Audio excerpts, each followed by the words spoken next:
Salam aleyküm kardeş. Ne var ne yok, ne atarsan mı oğlu? Vəziyyətin keyfini alır.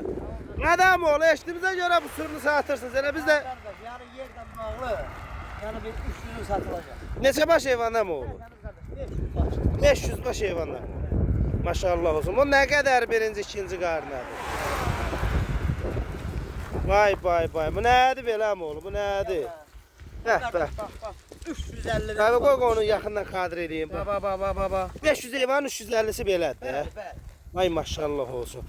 Əziz qardaşlar, bax gördüyünüz kimi, bax bu qardaşın belə super damazlıq heyvanı var, satılır. Heyvan da Ağcabədi rayon Qaradolağındadır. Bax bir də belə ətrafı çəkirəm, baxın.